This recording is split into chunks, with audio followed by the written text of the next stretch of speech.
So I'm welcoming the next panel with the theme, Credibility, the most valuable currency in the online era.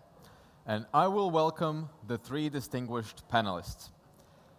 First, Marija Rucevska, the co-founder of Helve and venture partner at Practica Capital. Let's greet her with applause.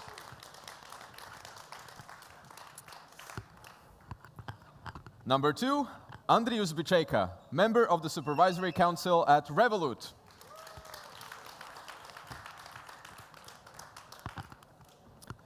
And Efi Dahan, the VP and General Manager of PayPal in CEE region and Israel. Thanks, guys. The floor is yours. Cool.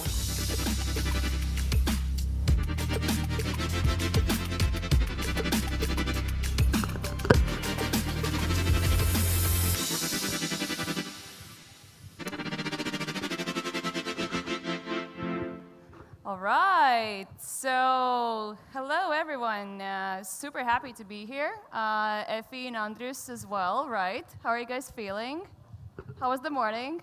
Yeah, I'm feeling well. Very exciting to be here. Very interesting to see all the startups, entrepreneurs. It's great. Is it your first time in Riga or not really? First time in Riga. Wow, let's give a round of applause. First timers in Riga. I feel very, very bad. Yeah. Super bad today. One of the worst days in Riga. For the What first time happened? ever, I woke up sober in Riga.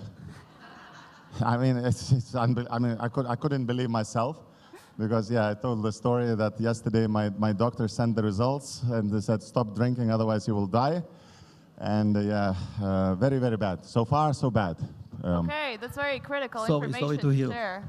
Yeah, sorry to hear that, Andrius. Yeah, I don't even know why I came here then. with the train, like train was. I don't know why. Yes. Why then? I wanted to cancel this thing. Yeah, my panel. It's impossible to be here sober. Next time. On stage. Okay, let's cut to the chase.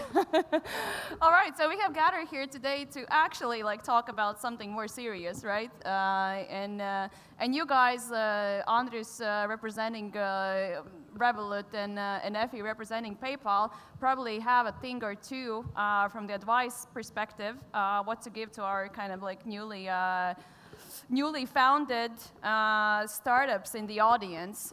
So we're going to talk about, during this session, about trust and credibility, specifically from the startup angle, and how you guys can kind of take some tips and tricks in order to really maintain a good relationship with your audiences, to build communities that value safety and as well as build trust. So let's maybe start with this kind of overshedding topic of how it's year 2024. Online presence is everything. If you want to build scalable business, if you want to start selling across the globe, and how do you guys think, how important is it really? Because obviously there's a lot of things out there, right? Like crypto, a lot of scams, frauds happening, but then at the end of the day, everyone is talking about security and trust and credibility. How important is this topic to you? Whoever starts. Yeah, thank you. So I think for me it's very, very important. First of all, I met a lot of startups here. I visited in Vilnius a couple of weeks ago, in Estonia, and all the startups here in this region are aiming global from day one. They don't wake up in the morning to develop something domestically, and this is the beauty here. Second, when you build a business that you want to go global, you need to build your brand, you need to create credibility, you need to build trust.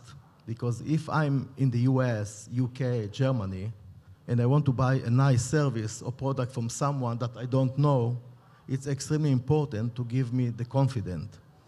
And based on the research that we have done, or a lot of public research and survey that we ask the people, what is the main concern when they do online shopping or they pay online? It's definitely the security and the trust. part of that is not sharing the financial information or making sure that no one will get them, but also the entire process. I want to make sure that if something wrong happens, someone is taking care of me. I want to understand if I can return the product or I can get my money back, and this is extremely important. And this is something that you need to think from day one to understand the payments and the ecosystem in the target markets for you, and to build the trust, and this is the foundation of your success. So you've gone a long way, right? From like an app to a bank. Yes. Yes, exactly. So we started as a travel card, but let's get back. I'm really becoming philosophical. When my head is Oh God, I was when my afraid head of this. is free of alcohol effect, and it's so interesting, right? We talk about credibility being important, currency, the most important thing, blah blah blah, and it's like, especially in money sector, right? Like, because we are dealing with your money, banks and financial services are dealing with the money, and I'll speak about a lot of these, and we'll speak about a lot of these, how it's really, really important to be, credible financial institution, etc. But when you look out there haven't been, crypto is back. Right? Although we had FTX and the guy will get probably 3,000 years in prison, and so on. But there's still, people are still doing these things. And especially, most likely the ones that also kind of say, oh, credibility is super, super important. Banks, for example. You wouldn't probably be able to use any bank out there if you only paid attention, oh, I want only the bank who is like perfect, haven't been punished, or sanctioned or fined, like with any kind of, regulator hasn't fined that. I only gonna deal with these because credibility is so important for you. You wouldn't find such a financial institution. Sweds, SEBs, Danske Bank, and many, many others, HSBCs. I'm not talking about others. Revolut as well. They all have been, fined. So then, but people either forget, or sometimes it still gets back to the product. And that's, to answer your question then, really the product. And that's why sometimes scammers and fraudsters are successful at tricking you, because they develop that initial process and initial UX, UI, whether it's emails or some fake landing pages, etc., so good that you are inclined to give a try and click that button and see what happens. So this is number one. This is by default, by design, has to be there. The product has to be good, right? The product has to be good. That's a starting point, right? Whether you're a startup, etc., or want to build, no one is using that. Get back to the product, get back to the website, whatever, and see if there's no spelling mistakes or some, bad UX and UI. And with Revolut, what we did first, we developed the killer feature, which kind of built the credibility for travelers who wanted the best exchange rate, when they travel outside their currency. And that's why, the word of, word of mouth spread, and people, yeah, you travel, you just have to have Revolut. And on that, we built everything else. But whatever we build, we pay so much attention in the product itself, because no other marketing gimmicks, etc., will trick the people in the end. And that's why people are still using, Swedbanks, SEBs, etc., because in the end, it's a product. It's a good product. Maybe let's take a step back a bit, like from your own experiences in building, like, global unicorn companies.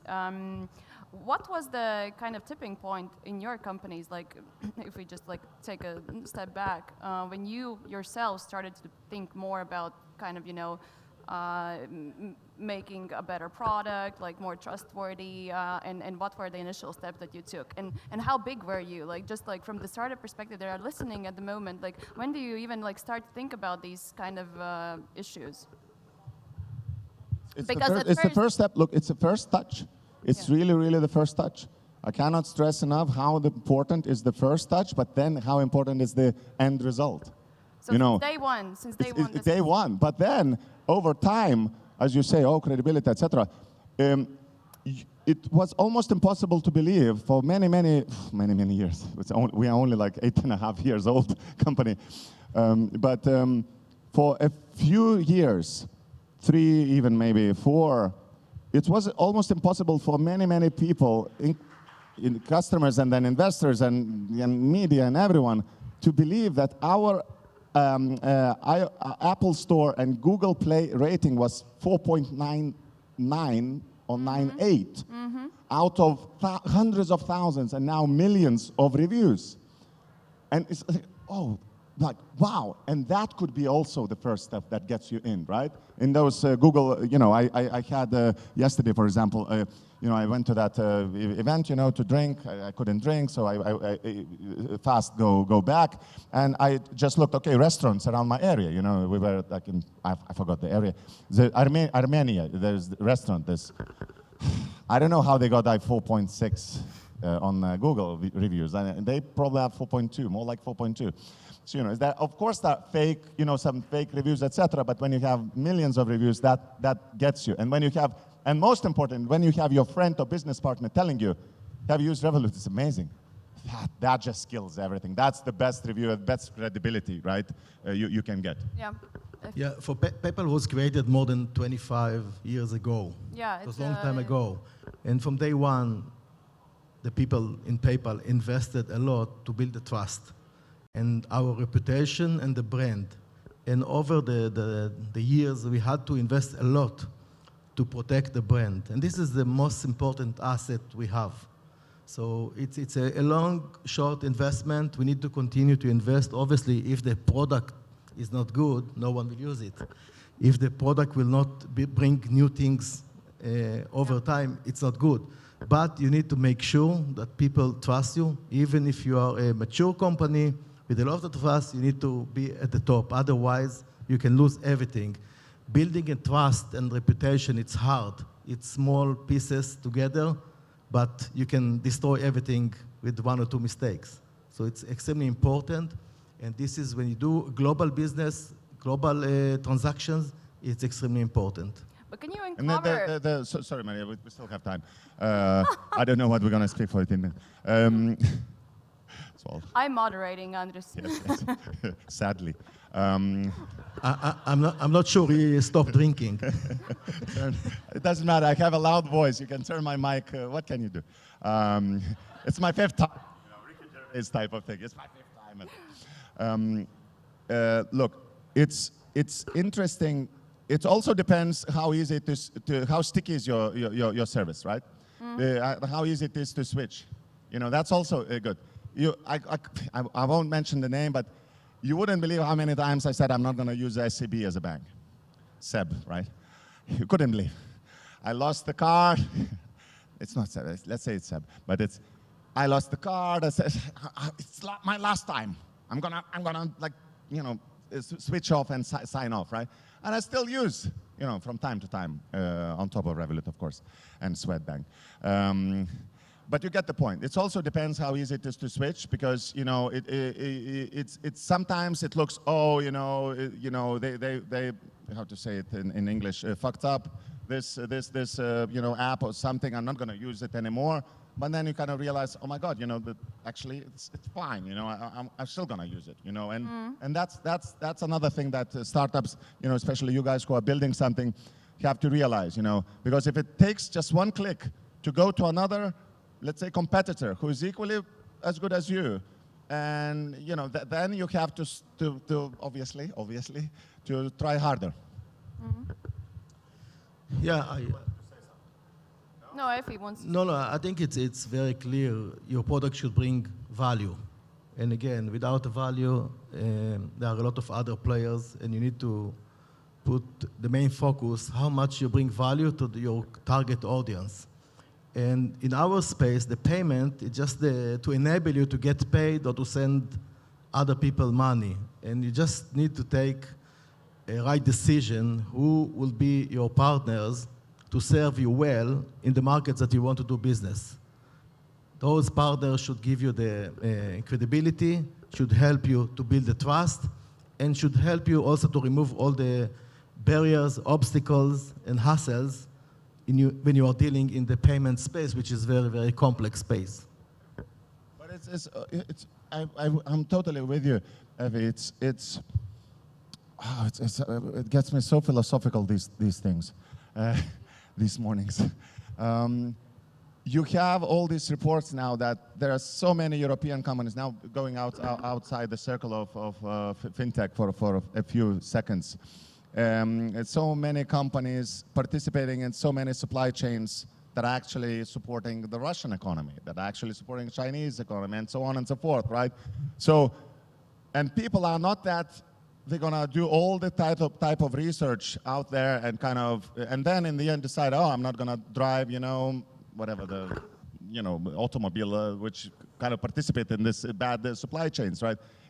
They're still gonna drive it, right? So there's also kind of fine line of things. Again, going outside the fintech area, just in general to, I know the topic is what it is, right? Credibility is most important, but out there is like, we still have some politicians, in some of the biggest countries in the world, right, who maybe are not the most credible when you kind of look at them, but they have now a good chance to rule the most powerful country in the world.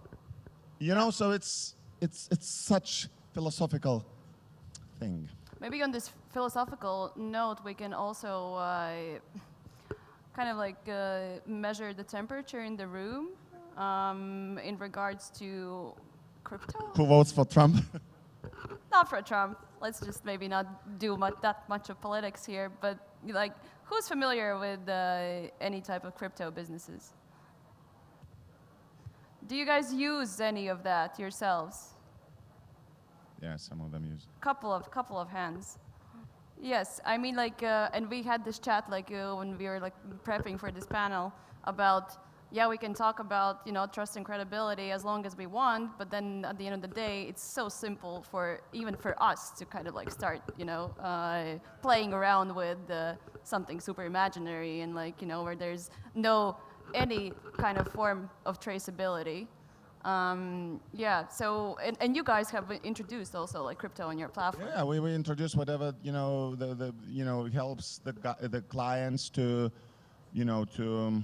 whatever the clients want, essentially, and it's better maybe for us to introduce that for the clients rather than for them then go on to the kind of and do because there's demand, separate app or whatever, product, so that we kind of they know what they're getting essentially, right? Okay, so we are responsible for the safety of the money, etc., right? So it was a natural thing to do, but then again with crypto, ultimately it's it was always almost meant to be, the most credible kind of, asset or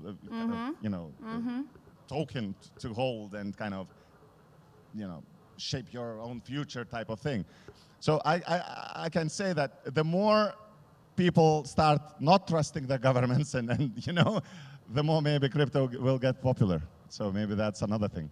Yeah, I think for me it's important when you offer the service, I'm talking about the online payments globally, you need to offer the best options and the maximum option relevant for specific target audience. For example, if you offer a service to Italy, as an Italian, I want to buy with my payment method. This will give me the confidence, and this will give me more reason to trust the product I want to buy or the merchant who is selling me. So this is important. And if people are using crypto, this is what they expect to use. And as a platform, we need to give them maximum options. Yep. And this also will improve the sales to the merchant because we give them the democracy to decide how they want to pay, how they want to buy. And this is our responsibility to make sure that it is safe and secured. And another, again, we are detouring a bit from our kind of rehearsal. I already know this kind of materials. With you. Yes, exactly. Another thing, it's how to say it. I don't want to go very kind of narrow angle, but it's also important. Let's say it depends what sort of startup you're building, to build that in maybe the ecosystem, right? That's why these events are important, right? So because whoever, let's say, is investing into you, that's why we have so many VCs now attending. Too many. This event, exactly, too many. Exactly. To then trust, okay, I know now the market, I know that the startups that will be created in this market are kind of good startups, right? Or like, legitimate. That's why Lithuania kind of built and branded themselves as a fintech center, right? With all those licenses, and et cetera. So whoever wants to kind of invest, they kind of would know that, okay, Revolut got licensed there, the European one, there's many others, so it must be okay to invest into that startup, right? But then guys, figure out deeper, let's say if you're doing some life science stuff or maybe some kind of niche health type of things and so on, whether you won't be perceived by others that actually you were wrong with where you kind of started the business. Maybe you actually, the only way to do that is in Israel or in Germany or somewhere else. So this is another, obviously it's kind of very straightforward thing to do, but sometimes people forget that, and then they go for some solutions, some kind of robotic kind of things, which is like, hold on, especially with AI, for example. Somebody told me over the dinner a few weeks ago that whatever you are doing with AI in Europe, you are essentially, not years, but, big chunk behind if you just relocate to San Francisco, I think he mentioned in particular, and just started something there.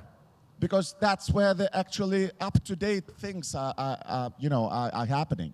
So whatever you think it's amazing from AI perspective from here, that may be like already old news. I want to add a different angle for you as entrepreneurs or startups. When you have a dream to go global, you don't necessarily should go and cover 200 markets. First of all, you need to be very focused on the markets that you believe that you can bring value add. Second, you need to learn and hear from the potential customers what they want, what they prefer, what is good for them, before you go and sell globally. As I said, you need to build step by step. You need to control the things. Transparency, customer support, it is important. If something going to happen and I have no one to call or to ask for help, and you are not be able to give me support, you lose your credibility. Credibility, it's not only the payments or not sharing financial information, which is important, but the entire process should be very, very clear. You are building a company. You need to build a trust from day one. Customer support, things should be very clear, transparent. The checkout experience should be smooth, easy, and secure.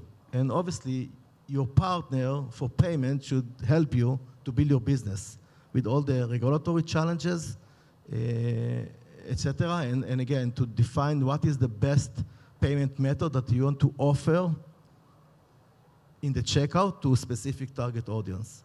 And obviously, different verticals, different type of business. Some of them are risky, some of them are less risky.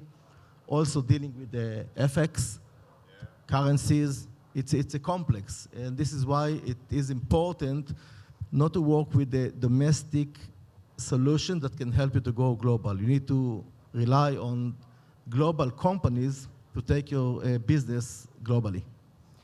Yeah, I think you already kind of like started to talk a bit more from the practical point of view, because like essentially like trust and credibility, the most important is for e-commerce, like essentially. And I mean, like for those e-commerce startups that are kind of like starting out, what would you mention like would be the main building blocks? You mentioned like customer support, of course. Anything else like? Look, you cannot, it's those who are really, I know how many people building e-commerce, specifically startups in the audience, or any kind of tech startups, hopefully majority of you. Then the paradox is that the VCs now would expect all of what you are doing and what you are asking to raise money for to be 10 times more efficient than it was 2-3 years ago because of an AI. You cannot now say that, oh, I'm going to build a kind of a 10 people CS team, right? Okay, why can't you use this kind of 10 AI tools that we kind of read about? Exactly. And that is true. And it could be the time, maybe next year, maybe the year after, when there will be literally, tech companies with 0 people in there. 0 people in there. just AI. Maybe some doing oversight of these 10 AI robots working together and having, appraisal reviews. You're not good enough. You're fired, average minus for your performance. It will happen. And then we'll enter another era, and it will be really interesting to see, at least for my philosophical side, how people will react to those services. Because you will almost like lose human, representative of that app. And my guess is that we will be fine. We will be fine. Because again, it's counterintuitive. We think that, we definitely need the people kind of representative. We see, Revolut, that we don't have physical offices, right? Physical branches. We have 40 plus million customers and growing, big time. You have even more. And you don't have like physical presence where people can, shout at you in Riga and thanks God. You get the point, right? So getting back to you, yes, it's important to have all these aspects, but to be funded faster, to be funded more efficiently, you now have to think, how can I build all of what is needed, all these blocks, 10 times cheaper with less kind of, not necessarily people, but with better efficiency. Maybe people can sit in Bangladesh or somewhere, some of them. Yeah. I'm sure in a couple of years from now, the world will be completely different thanks to AI, technology, and development. However, you need to continue and offer the service. So you need to make sure that the level of service will be good enough, regardless if it's efficient or less efficient. So it's important. By the way, I strongly believe we should be on the ground. A few people from my team here visiting every week here in the Baltic markets because we want to listen, we want to hear. And unfortunately today, we need to meet physically. We thought that in COVID, it's always on Zoom calls. It's not enough. We need to be on the ground. We need to have brainstorm together, which is not the best to do a remote video calls. So for the other part of the question, e-commerce could be a big business, but it's a business for small details. And you have to make sure that every piece of the detail, every part of the chain are perfectly work. Otherwise, it's broken. And before you put all the money you got from VCs in marketing, you have to make sure that the product works the best you can. You have customer support, you have salespeople, you have everything you need. You are compliant with the regulatory environment, and then you put your first dollar, check how it works, and then grow the business. So this is extremely important. Big business, but with small details. It's, again, let's call it not philosophical, but something, right? So as you said, looking into the future, and again, I tend still, although I'm very old now, but I still tend to I think I will be fine when the environment comes where the self-driving is the only option we use. When actually it will be forbidden to touch the wheel. There will be no wheels, but and my son would ask, Dad, I still remember, Dad, when you drove me to the school back in 2024. It was so unsafe, right, to drive yourself. It will be like that. The angle I'm coming from is that it's almost like to give more and more power, and that's why this AI is my personal view is, and obviously Revolut has been in kind of AI machine learning for many years now, is that it's not a gimmick. It's not. I'm not offending anyone in NFTs. NFTs will come back maybe one day as QR codes came back, but it's really a force to deal with and to take into account. I was flying back from on the plane with one of the Polish banks, big banks, legacy banks, CEOs, like top 5, I think, bank CEO. And he said, it was already last year, 1 year ago, at least 1 year ago. I said, it will be mandatory when I land, when he lands, it will be mandatory to finish AI certificate at the company. Those who won't finish AI certificate in kind of, at least in general kind of understanding what AI can do, and then start thinking in their teams where they can apply this, or where can I kind of at least explore, look around, observe, they will be fired. Is that, and I kind of liked him, and I kind of liked the whole philosophy, right? Because we may think, oh, it's not going to change anything, but have you done any kind of certificate? Have you earned any? Have you really looked deeply to see if it won't change? And then one day you wake up, you don't have a job. I think it's yet not kind of like clear if using AI these days gives you more trust or the other way around, right? If it works well, yes. Customer support with AI, It's fine. not On the really cloud, like 70%. making it work. No, no, 100%. Yeah, depends. Yeah. And as you said, we have been investing in AI, machine learning for 20 years. This is the main core of the risk modeling, fraud prevention, customer support, and many more aspects of the business. But it's all about the quality of the service based on the AI. It could be perfect, but it could be less than that. So you, exactly as I said, if you offer service, make sure that it works smoothly, and this is the way to build the trust. If you have holes or bumpers, you can lose the business. But from time to time, everyone has like issues, right? Especially when you're like launching. This is why we are here. It would be ideal world if my wife was AI, robot. Ideal world. Okay, we're definitely like out of time now. But maybe like one last piece of advice, super quick, one sentence type of piece of advice to startups now building trust, like. Product. Go and just focus on the product. Dream big, go global, do mistakes, but enjoy the way. Amazing. Thank you so much.